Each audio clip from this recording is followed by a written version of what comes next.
Insert ignore statement देखेंगे और इसकी एग्जांपल भी देखेंगे। इसकी इंसर्ट इग्नोर स्टेटमेंट की क्या फंक्शनैलिटी है। जब आप मल्टीपल रोज़ जो हैं इंसर्ट स्टेटमेंट के थ्रू किसी टेबल में ऐड करना चाहते हैं और कोई एरर ड्यूरिंग द प्रोसेसिंग अगर आता है तो उस एरर की वजह से तमाम एसक्यूएल जो है वो टर्मिनेट कर देगा स्टेटमेंट को और जो है कोई एज ए रिज़ल्ट कोई रॉ जो है वो टेबल के अंदर इंसर्ट नहीं होगी।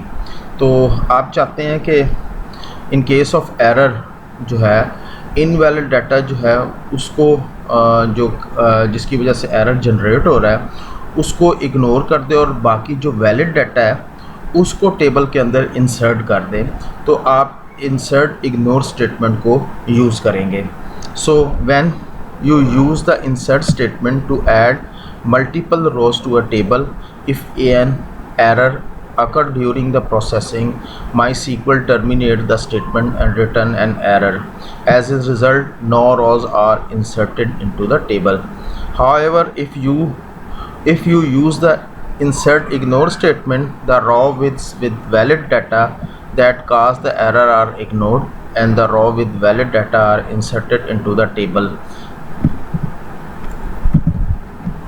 The syntax of insert ignore statement जो है वो आप इंसर्ट कीवर्ड के बाद इग्नोर कीवर्ड को यूज़ करेंगे और बाकी सेम सिंटेक्स जैसे कि हम स्टडी कर चुके हैं इंसर्ट स्टेटमेंट के टॉपिक के अंदर।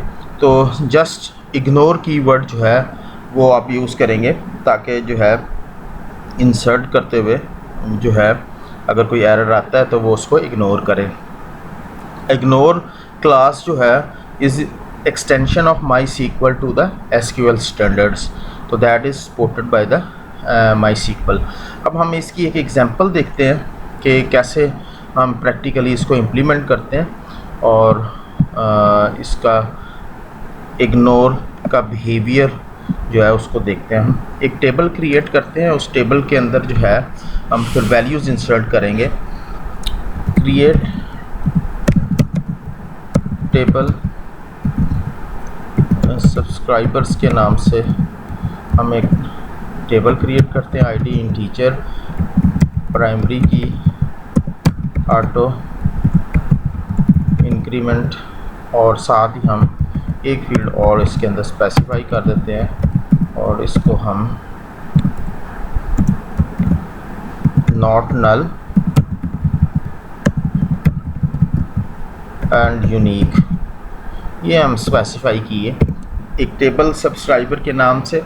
उसका जो है उसके दो फील्ड स्पेसिफाई किए हैं, आईडी और ईमेल। और ईमेल जो है दैट इज़ नॉट नल यानी कि एम्प्टी नहीं हो सकता और यूनिक इसका मतलब है कि डुप्लीकेट नहीं हो सकती। ये हम टेबल हम क्रिएट करने जा रहे हैं और हमने एक टेबल जो है वो क्रिएट कर लिया है इसका। अब हम इसके अंदर वैल्यूज़ इंसर्ट करते हैं। Insert into simple insert statement use करके सब्सक्राइबर ईमेल एक फील्ड का नाम स्पेसिफाई कर दिया हमने। आईडी क्योंकि ऑटो जनरेटेड है इसलिए उसको हमें स्पेसिफाई करने की ज़रूरत नहीं है, वो ऑटोमेटिकली उसकी वैल्यूज़ जो है वो 1 बाय 1 इंक्रीज़ करता हुआ उसको साइन करता जाएगा आईडी फील्ड को। अब हम यहाँ पे जो है एक ईमेल जो है उसको ऐड करते हैं टेबल के अंदर और एंटर किया। अब जैसे ही आप इसको वेरीफाई करते हैं फ्रॉम सब्सक्राइबर्स जो है ये हमारा टेबल है, तो एक रॉ जो है वो इंसर्ट हो चुकी है। अब हम insert into subscriber email values जी। अब हम वैल्यूज़ जो है मल्टीपल्स वैल्यूज़ असाइन करते हैं। ये ऑलरेडी हम वैसे असाइन कर चुके हैं। दोबारा एक और वैल्यूज़ जो है वो हम इंसर्ट करते हैं।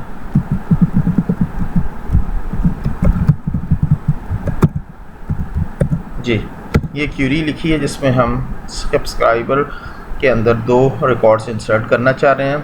और 2 ईमेल एड्रेस, एक ऑलरेडी इंटर्ड है और दूसरा जो है वो नया है। जैसे ही आपने इंटर किया तो उसने मैसेज दे दिया कि ये ईमेल आईडी जो है वो डुप्लीकेट आप इंसर्ट कर रहे हैं, और जो है रिकॉर्ड वेरीफाई करते हैं कि कोई इंसर्ट हुआ है कि नहीं टेबल के अंदर।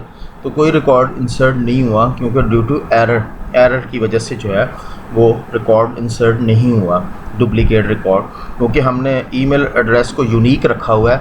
तो यहाँ पे हम अटेम्प्ट कर रहे थे जो है दोबारा एक ईमेल आईडी को रिपीट करते हुए, तो वो इस एरर की वजह से उसने बाकी रिकॉर्ड भी इंसर्ट नहीं किया। तो हमारा जो टॉपिक था वो इग्नोर, इंसर्ट इग्नोर है।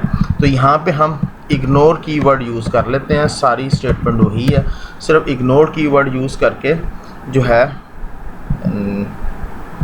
मल्टीपल वैल्यूज़ वाला जो स्टेटमेंट थी उसी के आगे हम दोबारा लिखेंगे। यहाँ पे ये जी ये मल्टीपल वैल्यूज़ थी, यहाँ पे हम लिखेंगे ignore keyword. Ignore keyword it's mean कि अब हम इग्नोर स्टेटमेंट यूज़ कर रहे हैं जो एरर जनरेट हुआ था, जिसकी वजह से कोई रिकॉर्ड इंसर्ट नहीं हो सका। एंटर करते हैं और अब हम चेक करते हैं कि कितने रिकॉर्ड्स जो है वो इंसर्ट हुए हैं। एरर और वार्निंग वगैरह उसने शो करनी है।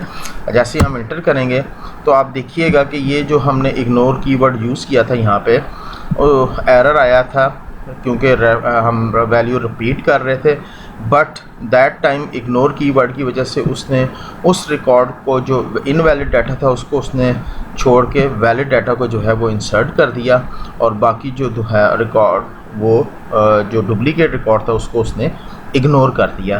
तो that is ignore. It's mean कि अगर इग्नोर स्टेटमेंट के आप इग्नोर कीवर्ड यूज़ करते हैं इंसर्ट के साथ, तो कोई मल्टीपल रॉज जब आप ऐड कर रहे होंगे, मल्टीपल रिकॉर्ड इंसर्ट करना चाहते होंगे, तो ड्यूरिंग द प्रोसेसिंग अगर कोई एरर आ जाता है किसी रिकॉर्ड के अंदर या डाटा के अंदर, तो वो अगर आपने विदाउट इग्नोर स्टेटमेंट यूज़ कर रहे होंगे तो कोई भी रिकॉर्ड जो है वो वैलिड डाटा इंसर्ट नहीं होगा टेबल के अंदर।